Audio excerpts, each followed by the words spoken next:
नाज़रीन, हमारा मिजाज बन गया है कि जब कोई बड़ा सानिया या हादसा होता है हम एक हैजानी कैफियत में आ जाते हैं। होना भी चाहिए। अगर तमाम मुल्क किसी वाक़े को देख रहा है तो ऐसी कैफियत तारी होनी चाहिए, लेकिन उसके बाद जब जज्बात अमूमी तौर पर लोगों के ठंडे पड़ जाते हैं, उनके अलावा जो बराह रास्त मुतासर होते हैं इन हादसात से, तो निज़ाम शुड टेक ओवर। निज़ाम ने टेक ओवर किस तरीके से करना है, उसने उन तमाम मामलात की तहकीकात करनी है और हतमी नतायज जो हैं वो मुतासरीन के सामने भी रखने हैं और कौम के सामने भी रखें। ये हर जगह पर एक स्टैंडर्ड प्रोसीजर है। पाकिस्तान के अंदर ऐसा नहीं होता। एयर ब्लू का जो क्रैश हुआ उस हवाले से हम बात कर रहे हैं। हमारे साथ मुतासरीन भी बैठे हैं और मारवी मेमन भी बैठी हैं जो मेंबर हैं कौमी असम्बली की। उन्होंने पिटिशन भी आज दायर की है along with the affected parties. Nizam कितना हार्टलेस है कौन साहब? क्या होता है जब हमारे यहाँ पर तहजीब हमें यह बताई जाती है कि जो मुतासर होता है वो उस वक्त का वीआईपी होता है, not in terms of protocol but in terms of sympathy. तमाम लोग उसकी तरफ ग्रेविटेट करते हैं, तमाम उसकी मदद करते हैं।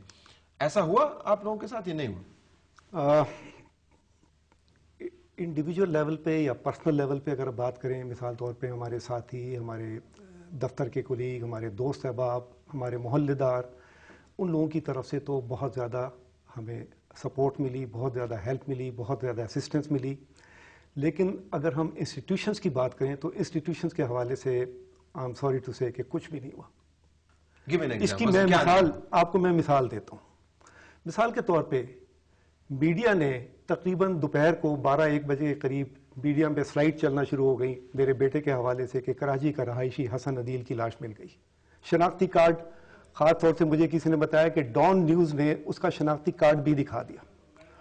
मुझे रात को तकरीबन 11 बजे तक पिम्स की हाईएस्ट अथॉरिटीज़ ये कहती रही कि जी आपके बच्चे की बॉडी आइडेंटिफाई नहीं हुई, आप कल सुबह तशरीफ लाइए डीएनए टेस्ट के लिए। रात के 11 बजे मेरा बेटा कराची से फ्लाइट पे आया तो उसको किसी ने कराची से फ़ोन करके किसी मीडिया के बंदे ने बताया कि आपके बच्चे की लाश बॉक्स नंबर फलाना में है। हम 12 बजे रात को दौड़ते हुए गए पिम्स में। पहली तो बात, वहां पे कोई अंदर घुसने ना दे, पुलिस वालों ने रोका हुआ था। जबरदस्ती हम उनको धक्का देके जबरदस्ती करके उस हॉल में घुसे जहां बड़ी बेहुरमती के साथ तमाम लाशों को रखा हुआ था। इस कदर जो सीन जिस किस्म के थे मैं उनको बयान नहीं कर सकता। जिस शख्स ने ये इत्तला दी थी वो एसएमएस मेरे पास अभी तक महफूज है। उसने एक गलती की थी, उसने ये कहा था बॉक्स नंबर 76। वो बॉक्स नंबर 76 मैंने खोला तो उसमें मेरे बच्चे की लाश नहीं थी। उसकी तलाश में फिर मैं 10-12 बक्से और खोल बैठा और जब 67 बॉक्स नंबर मैंने खोला तो उसमें से लाश निकली मेरे बच्चे की। तो थोड़ी सी गलती, वो 67 की बजाय 76 कह गया था। आप खुद सोचें कि कितने बॉक्सेस खोलने पड़े और बॉडी पार्ट्स देखने पड़े। मैं खुद काफी ये सारी सीन्स मैंने खुद उस रात देखी हैं। बात यहां खत्म नहीं हो जाती तला साहब। अल्हम्दुलिल्लाह बिल्कुल वन पीस में मेरे बच्चे की लाश थी। जहां तक आइडेंटिफिकेशन का ताल्लुक है, जो पिम्स अथॉरिटीज कह रही थी जी आइडेंटिफाई नहीं हुआ है, ये आप देखिए, ये पिम्स अथॉरिटीज ने ये चीजें मुझे दी हैं वहां से। ये लिफाफा भी आप देख रहे हैं पिम्स का है। आप ये देखिए, ये शनाख्ती कार्ड है मेरे बच्चे का, ये ड्राइविंग लाइसेंस है मेरे बच्चे का, ये एटीएम कार्ड है मेरे बच्चे का। उसके अलावा उसका ई टिकट, ये उसका टिकट है,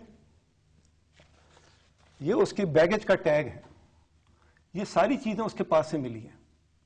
उसके बावजूद रात 11 बजे तक मुझे पिम्स अथॉरिटीज कह रही हैं आप कल आइए, आपके बच्चे की लाश आइडेंटिफाई नहीं हुई। और कराची से एक शख्स जिसको मैं जानता भी नहीं हूं वो मुझे फोन करके इत्तला दे रहा है कि फना बॉक्स में लाश पड़ी है। फिर मामला यहां खत्म नहीं हो जाता। ये चीजें आप आमतौर पर कहां रखते हैं? वॉलेट में रखते हैं। वॉलेट किधर है? ये सारी चीजें इंटैक्ट मिली हैं। Where is the wallet? और वॉलेट आमतौर पे जेब में होता है। Where is the wallet? मेरे बच्चे के पास 2 मोबाइल फोन थे। एक मोबाइल फोन जो है वो 1 महीने तक कोई शख्स यूज करता रहा और हम उससे बात करते रहे, उसको खुदा का वास्ता देते रहे कि खुदा के वास्ते ये मोबाइल हमें वापस कर दो।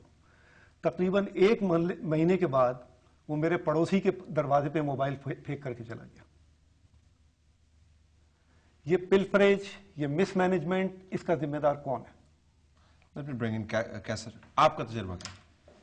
निज़ाम की बेसिक ये आपने बात की। मैं वैसे तो ये टॉपिक ऐसा है कि इस पर शायद घंटों बाद मैं रियलाइज करता हूँ और मैं माजरत ख्वाह भी हूँ कि आपको अपने पुराने जख्म, खैर वो पुराने तो नहीं है, लेकिन you have to relive the trauma. I apologize for that, लेकिन it's important to highlight this point. Crash हो गया, पाकिस्तान की तारीख का सबसे वर्स्ट क्रैश हुआ, सबसे ज्यादा लोग मारे गए इसमें।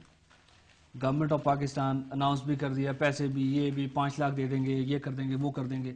किसी एक गवर्नमेंट ऑफिशियल ने, किसी एक बंदे ने ना को कंडोलेंस की किसी के साथ, ना को कंडोलेंस का लेटर लिखा। सबसे बड़ी पहली बेहिसी, नंबर 1। दूसरी बेहिसी सिस्टम के ऊपर, मैं इन शॉर्ट जाऊंगा।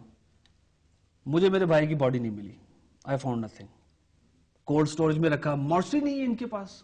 इतना बड़ा हॉस्पिटल है, पिम्स हॉस्पिटल इस्लामाबाद का, इनके 3 मॉर्चरीज हैं इनके पास। सारे के सारे वो पीसेस जो थे उठा के इन्होंने कोल्ड स्टोरेज में रख दिए, जहां सब्जियां रखते हैं।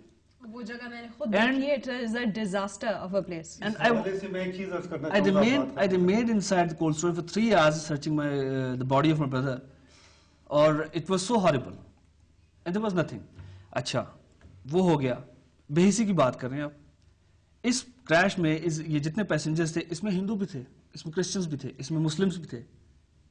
हिंदू की बॉडी दे दी मुसलमान को, मुसलमान की बॉडी दे दी हिंदू को, क्रिश्चियन को बॉडी दे दी किसी और की। वो डॉक्टर मिर्कू जो था, एक ऑस्ट्रियन डॉक्टर, उसकी बॉडी एक्सहीम की है आपने वहां से, हैदराबाद से, वो ला करके फिर आपने बाद में दी। वो हो जी डीएनए का आपने ड्रामा किया। डीएनए वाला क्या, वो तो डीएनए का जो प्रोसेस था वो भी मैंने सुबह जाके विटनेस किया। वहां भी काफी मैस था, वो लोग पहुंचे हुए नहीं थे, 2-3 घंटे उन्होंने उनको वेट कराया। मतलब ये सारे प्रोसेस, चाहे इनको एयरपोर्ट पे भी, मतलब हाँ। क्या drama? Tell me about DNA का क्या ड्रामा? वेरी नेक्स्ट डे आपने डीएनए से ब्लड सैंपल्स ले लिए कि जी ठीक है, हम डीएनए से वेरीफाई करेंगे और बॉडीज को जो अनआइडेंटिफाइड है, ये है वो है, सब कुछ ठीक है। 1 हफ्ता आपने बॉडीज रखी कोल्ड स्टोरेज के अंदर।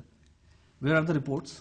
1 हफ्ते के बाद आपकी, चूंकि आपसे संभल नहीं रहा था वहां पे मामला, तो आपने कराची से भी लोगों को बुला के आपने जबरदस्ती उनसे फोर्सफुल आपने कंसर्ट ले लिया कि जी ठीक है, हम यहाँ पे कलेक्टिव बरियल करना चाहते हैं। इतने आपके पॉजिटिव आ गए और इतने जो है ना अनपॉजिटिव है वो अभी मिल नहीं रहे हैं, वो मिल जाएंगे बाद में, वी विल इन्फॉर्म यू। तो हमें कलेक्टिव बरियल करने थे, हम यहाँ पे मेमोरियल बनाएंगे, ये करेंगे, वो करेंगे।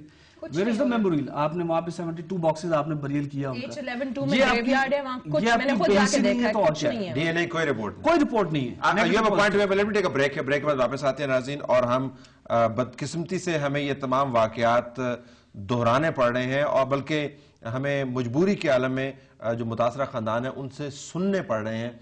लेकिन नुक्ता बड़ा जामे है और बड़ा अहम है, वो हम ब्रेक के बाद दोबारा उसको दोहराएंगे। हम एयर ब्लू के उस क्रैश की बात कर रहे हैं जो 28 जुलाई 2010 को मरगला की पहाड़ियों पर हुआ। उस वक्त हमने बड़ी तवज्जो दी, उसके बाद हम इस मामले को भूल गए।